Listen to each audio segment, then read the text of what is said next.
Hello everyone, welcome to my channel. आज की कहानी है नफरत भरी मोहब्बत पार्ट 33। अगर कहानी पसंद आई हो तो वीडियो को लाइक करें, शेयर करें और चैनल को सब्सक्राइब करें। अब तक आपने पढ़ा, शनाया अपने घर पहुंच चुकी थी, लेकिन घर पहुंचते ही उसकी झड़प उसके भैया और भाभी से हो गई, जिसका गुस्सा वह करते हुए वह अपने कमरे की तरफ चली गई। पहले तो उसे वरदान की बातों से गुस्सा आया था, वहीं उसके भैया और भाभी ने उसे समझाया तो वह और भी ज्यादा गुस्से से भड़क गई। अब देखना यह है कि शनाया समझेगी अपने भाई की कही बातों को या फिर उल्टा ही मतलब निकालेगी। अब आगे। शनाया अपने कमरे में पहुंची तो उसने जोर से कमरे का दरवाजा बंद किया और गुस्से से दांत पीसती हुई अपना गुस्सा जोर से दरवाजे को बंद करते हुए खुद से ही बोली। शनाया बोली, यह सब मेरी जिंदगी में ही ग्रहण बनकर क्यों आए हैं? पहले वो आरवी जिसने मुझसे मेरा वरदान छीन लिया, और फिर यह श्रुति जिसने मुझसे मेरा भाई छीन लिया। न जाने ऐसा क्या जादू है इन सच्चाई और सच्चाई की मूर्तों में, जो हर कोई इनके पीछे ही खींचा चला जाता है। नहीं, मैं हार नहीं मानने वाली हूँ। पहले इस आरवी का किस्सा खत्म करूंगी, उसके बाद इस श्रुति को बताऊंगी। अब तो यह जवाब देना भी सीख गई है। पहले तो गाय की तरह बिल्कुल चुप रहती थी, अब देखो मेरे भाई को भी सिखा दिया है कि मुझसे कैसे बात करनी है। बस कुछ ही दिनों में ये आरवी का मामला खत्म करूं, उसके बाद अगर मैंने इस श्रुति का खेल खत्म नहीं किया तो मेरा नाम भी शनाया नहीं। शनाया ने अपने फोन से अरमान को फोन किया तो वहीं अरमान गाड़ी में बैठा अपना फोन कॉल रिसीव करके शनाया से बोला। अरमान बोला, हेलो। हाँ बोलो, पहुंच गई तुम? अरमान ने इतना कहा तो दूसरी तरफ से शनाया बोली, हाँ पहुंच गई। तुम कहाँ हो? अरमान बोला, मैं उस मैनेजर से मिलने जा रहा हूँ, या यूं कहो उसे ठिकाने लगाने जा रहा हूँ। अपनी जान हर किसी को प्यारी होती है। अगर उसने वरदान के सामने मुंह खोल दिया कि इसके पीछे हम दोनों हैं, तो वरदान हम दोनों का क्या करेगा, यह हम दोनों बहुत अच्छे से जानते हैं। शनाया बोली, और वह रिसेप्शनिस्ट, उसका क्या हुआ? अरमान बोला, उसकी चिंता करने की जरूरत नहीं है तुम्हें, उसका भाई है ना, तो बस उसके भाई को मारने की धमकी दो तो उसका मुंह हमेशा के लिए बंद। फिलहाल तो उसने जॉब छोड़ दी है, शायद वह डर के मारे कहीं जा चुकी है। और वैसे भी वह मुझे जानती नहीं है, ना ही तुम्हें। मुझे जानने वाला बस एक मैनेजर है। अगर मैनेजर ने सच उगल दिया तो मेरा किस्सा हमेशा हमेशा के लिए खत्म। मेरे बारे में वरदान अभी तक नहीं जानता। अरमान बोला, नहीं, तुम्हारे बारे में उसे पता नहीं, तुम्हारे बारे में सिर्फ और सिर्फ मैं जानता हूँ। और शनाया, याद रखना, अगर मैं इन सब में फंसा तो मैं तुम्हें भी लपेटे में लूंगा। आरवी अगर मेरी नहीं हुई तो वरदान भी तुम्हारा कभी नहीं होगा। इसलिए मुझे बचाने की हर वह कोशिश करना जितनी तुमसे हो पाए। शनाया ने अरमान की धमकी सुनी तो उसको काफी गुस्सा आया, पर इस समय गुस्सा दिखाकर उसे कोई फायदा नहीं होना था। शनाया बड़े प्यार से बोली। शनाया बोली, तुम चिंता मत करो अरमान, मैं तुम्हारे साथ खड़ी हूँ, तुम्हें मैं कुछ नहीं होने दूंगी।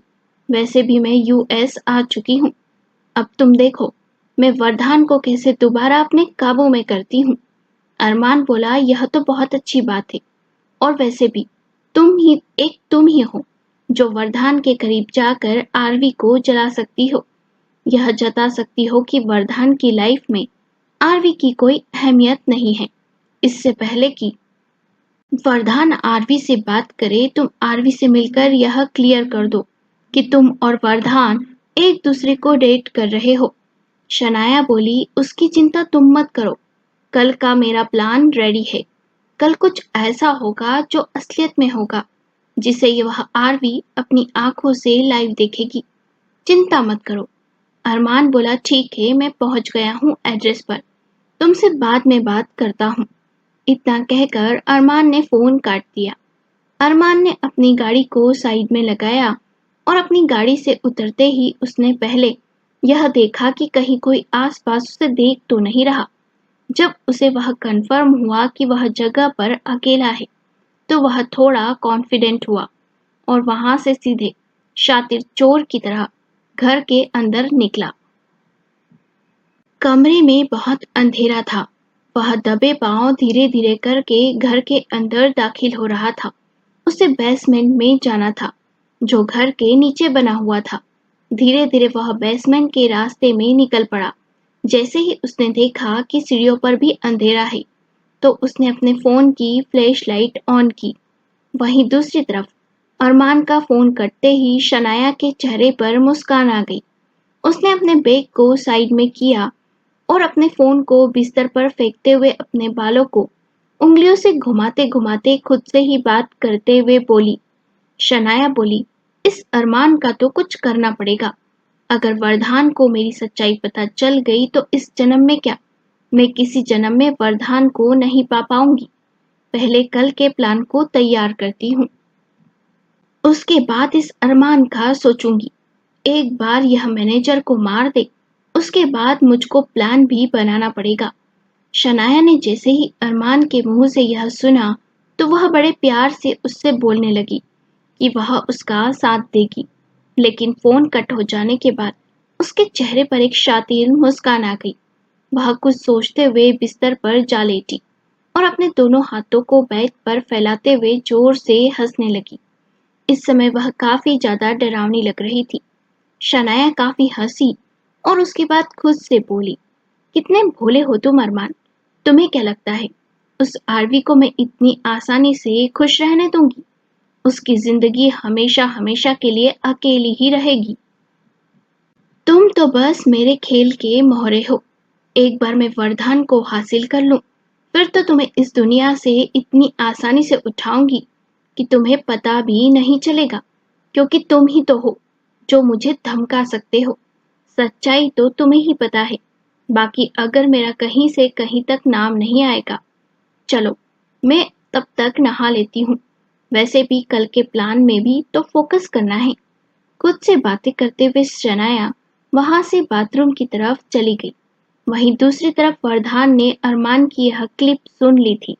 जैसे ही वरदान ने यह सुना कि अरमान किसी से बात कर रहा है, तो वह जानने के लिए उत्सुक हो चुका था कि आखिर अरमान किस लड़की से बात कर रहा है, क्योंकि उसकी बातों से इतना तो पता चल ही गया था कि इस प्लान में इसके अलावा एक और शख्स शामिल है और वह शख्स कोई लड़की है। वरदान यह सोच ही रहा था कि आखिर ऐसा कौन है जिसको आरवी और उसके अलग होने से सबसे ज्यादा फायदा होगा। वरदान यह सोच ही रहा था, तभी वहां विनोद आया। विनोद बोला, सारी तैयारी हो चुकी है।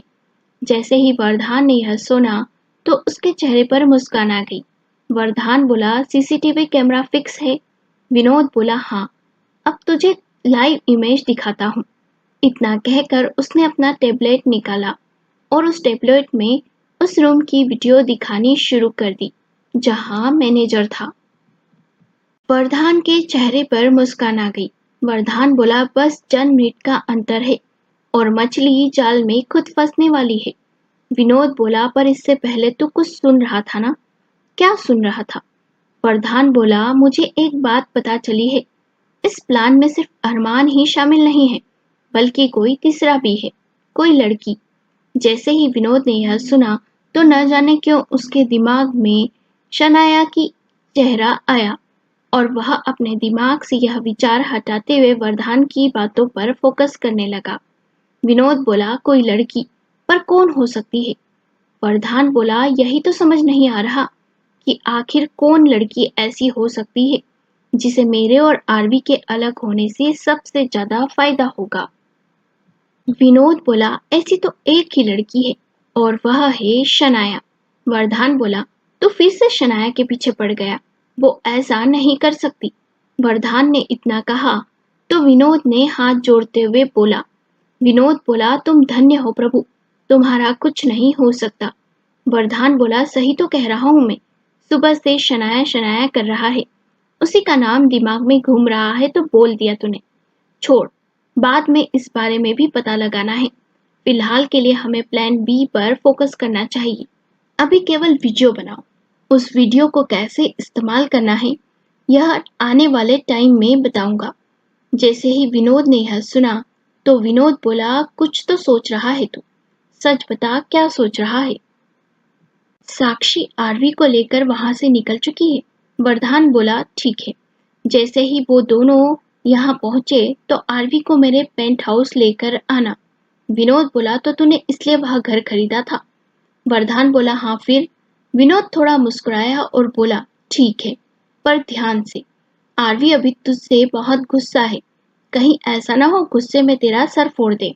वरदान बोला, जब भी बोलता है मनुष्य ही बोलता है। अच्छी बातें तो पता ही नहीं बोलना, और तूने सीखा ही नहीं। साक्षी को बताऊंगा तेरी ये हरकतें। विनोद बोला, खुद की लव लाइफ की बैंड बजी पड़ी है।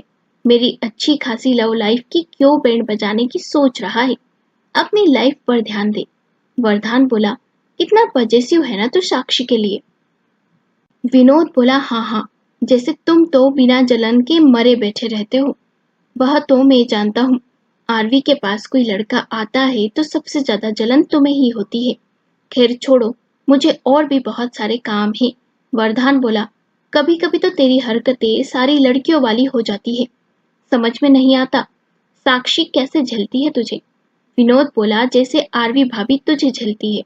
वरदान बोला, आरवी तो काटने दौड़ती है। विनोद बोला, मतलब ऐसे ही यह हर मर्द की लाइफ में होता है। तुम्हारे साथ अनोखा नहीं हो रहा। जैसे वरदान ने यह सुना तो उसके चेहरे पर एक मुस्कान आ गई। वरदान बोला, मतलब हम सबका दर्द एक जैसा है। विनोद वरदान के कंधे पर हाथ रखते हुए उसे सांत्वना देने लगा। विनोद बोला, ठीक है, मैं जा रहा हूँ। मुझे और भी काम है तो यहाँ देख लेना। इतना सुनकर वरदान ने हाँ में सर हिलाया और विनोद इस इशारे को देखकर वहां से चला गया।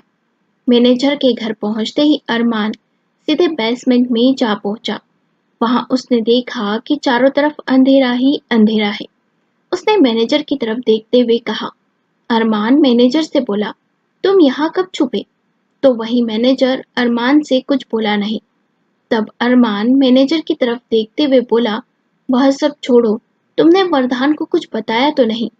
तभी अरमान को यह एहसास हुआ कि मैनेजर कुछ बोल नहीं रहा है।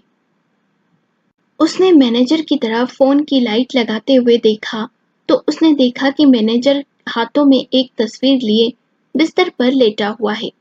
इस समय वह पूरे नशे में दिख रहा था। वहीं अरमान ने जब फोन की फ्लैश लाइट कर इधर उधर देखा तो चारों तरफ शराब की कुछ बोतलें दिखाई दी। अरमान समझ गया कि मैनेजर ने नशा कर रखा है। अरमान खुद से बोला, तुम्हें मारने का इरादा अब मेरा और पक्का हो चुका है। इस फोटो को तुमने पकड़कर यह जताया कि तुम्हें मारकर मैं कोई गलती नहीं कर रहा हूँ। अगर यह सच्चाई वरदान के हाथ लग गई कि मैंने ही उसे और आरवी को अलग करने में सबसे बड़ा योगदान दिया है, तो वरदान मुझे कहीं का नहीं छोड़ेगा। इससे पहले कि तुम होश में आओ, तुम्हें नशे की दुनिया से ही हमेशा हमेशा के लिए रुखसत करना ठीक रहेगा।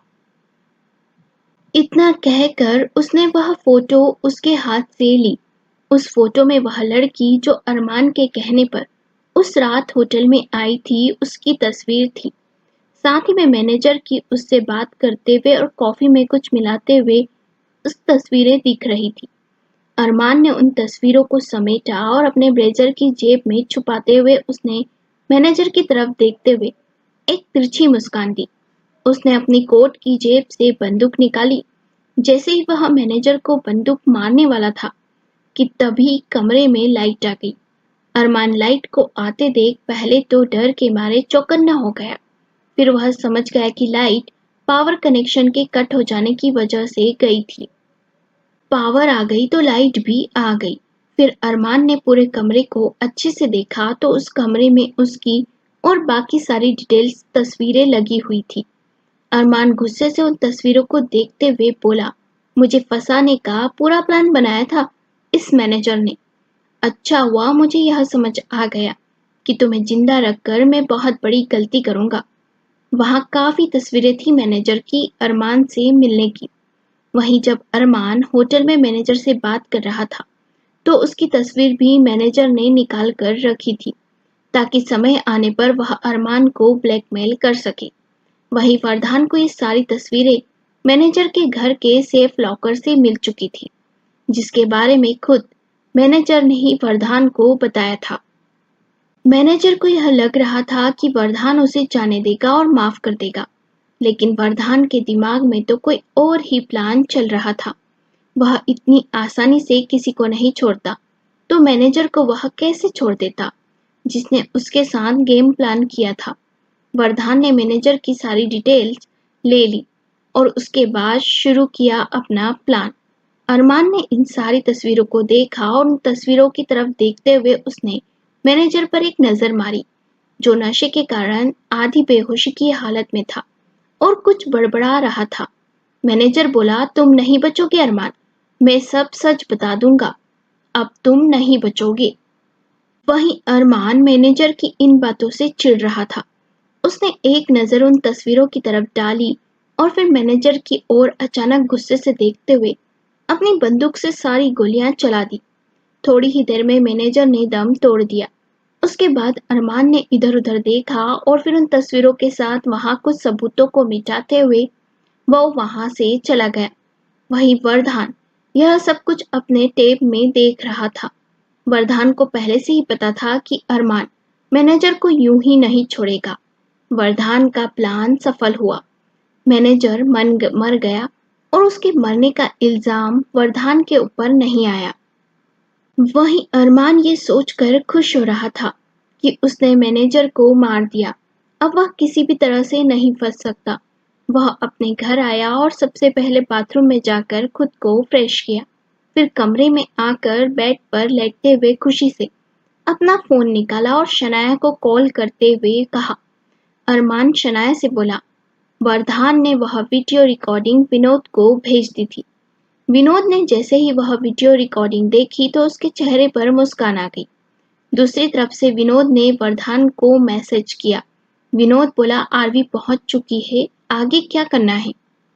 वरदान ने मैसेज किया, उसे वहां से लेकर जा जहां मैंने बताया था, और हाँ, यह वीडियो कब और कैसे इस्तेमाल करनी है ये मैं बताऊंगा। फिलहाल के लिए तू इस अरमान की सारी कुंडली निकाल। मुझे लगता है यह बहुत बड़ा फ्रॉड है। मिस्टर राठी जैसे अच्छे इंसान का बहुत फायदा उठा चुका है ये, और अब मिस्टर राठी को इसकी सच्चाई के बारे में बताना जरूरी है। मिस्टर राठी के साथ मेरी मीटिंग फिक्स करवानी है। यह बात उन्हें फोन पर नहीं बता सकता। विनोद बोला, चिंता मत कर, कल सुबह ही मिस्टर राठी से मीटिंग फिक्स करवा दूंगा मैं। सबको यही लगेगा कि तू बिजनेस मीटिंग के लिए मिल रहा है, तो किसी को कोई शक भी नहीं होगा। वरदान ने इतना सुना तो वह बोला, ठीक है, आरवी का ध्यान रखना, मैं उससे कल मिलूंगा। विनोद बोला, कल क्यों? वरदान बोला, अरमान के साथ जो दूसरा या दूसरी पार्टनर है उसके बारे में पता लगाने के बाद ही मुझे चैन मिलेगा। जब उसे सच्चाई बतानी है तो पूरी क्यों ना बताई जाए, आधी सच्चाई बताकर भी क्या फायदा होगा। विनोद बोला, यह तूने ठीक कहा, चिंता मत कर, मैं आरवी को साक्षी के घर लेकर जाऊंगा। घर में अकेले रहना उसके लिए सेफ नहीं है। अगर अरमान को पता चल गया कि आरवी कैलिफोर्निया में नहीं है, यहाँ है, तो गड़बड़ हो जाएगी। वरदान बोला, ठीक है। इतना कहकर वरदान ने अपना फोन साइड में रख दिया। वही विनोद भी अपने बाकी कामों में लग गया। आखिर उसे मिस्टर राठी से अगले दिन मीटिंग फिक्स करनी थी। आखिर क्या बोला होगा अरमान ने शनाया से? तो वहीं क्या वरदान का प्लान बस इतना ही था, या अभी कहानी में बहुत से खतरनाक मोड़ आने वाले हैं? जानना दिलचस्प होगा। आपको कहानी का ये भाग कैसा लगा कमेंट सेक्शन में कमेंट करके बताएं। कहानी पसंद आई हो तो लाइक करें, शेयर करें और चैनल को सब्सक्राइब करें।